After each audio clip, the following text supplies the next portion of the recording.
Bonjour à tous, au programme Feu Vert pour la production de l'Aston Martin Signet, du nouveau pour la SSC Ultimate Aero 2, le stand Rolls-Royce côté VIP et un shooting très glamour avec le top Marissa Miller et 3 bijoux automobiles.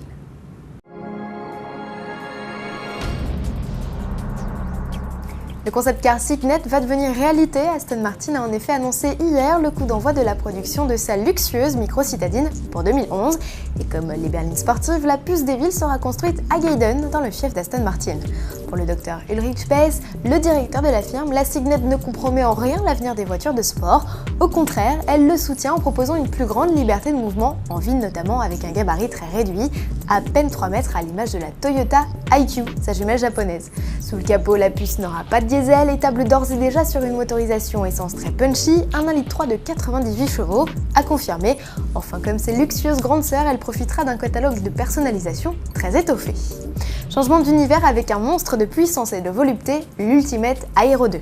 Le constructeur américain SSC en dit un peu plus sur sa nouvelle machine de guerre. On apprend ainsi que la super sportive est réalisée tout en carbone à l'exception de quelques pièces en aluminium obligatoires pour permettre l'homologation. La bête sera animée par un V8 biturbo comme la précédente génération, porté pour l'occasion de 1183 à 1350 chevaux. Avec ses 1180 kg sur la balance, le missile offre un rapport poids-puissance détonnant qui devrait lui permettre d'atteindre son seul et unique but, devenir la voiture la plus rapide du monde. Un titre qui a récemment ravi la Bugatti Veyron Supersport à l'Aéro, première du nom, ça promet. Côté tarif, compté aux environs de 700 000 €. 700 000 €, c'est près de 3 fois le prix d'une Ghost. Au Mondial de l'Automobile de Paris, la baby Rolls-Royce tient la vedette aux côtés de ses grandes sœurs, les Phantom.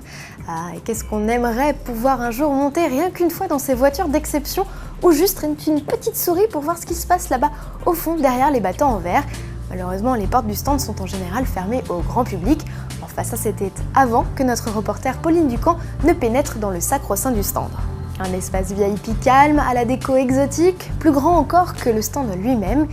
Il y a un bar avec du champagne, des canapés pour recevoir confortablement les plus prestigieux clients et au milieu, une Ghost édition spéciale mondiale de l'automobile avec tout un attirail de moquettes et de cuir pour mieux vous aider à choisir les harmonies de votre future limousine. Sans oublier bien sûr l'accessoire clé pour vos sorties champêtres, le panier à pique-nique. Dommage qu'il soit là encore invisible pour le plus grand nombre. Si vous avez envie de découvrir l'envers du décor d'autres stands d'exception, rendez-vous vite dans notre rubrique vidéo puis reportage. On se quitte sur ces images du top Marissa Miller que vous avez peut-être déjà vu d'ailleurs. La jeune femme est l'égérie de la marque de lingerie Victoria's Secret et a également posé pour Harley Davidson. Encore plus glamour ici, il s'agit d'un photoshoot pour le magazine de mode américain 944 aux côtés de 3 voitures d'exception, une Ford Thunderbird, une Mustang et une Porsche 356. Alors laquelle préférez-vous? Retrouvez l'intégralité de la vidéo et l'article complet à l'adresse ci-dessous. À demain!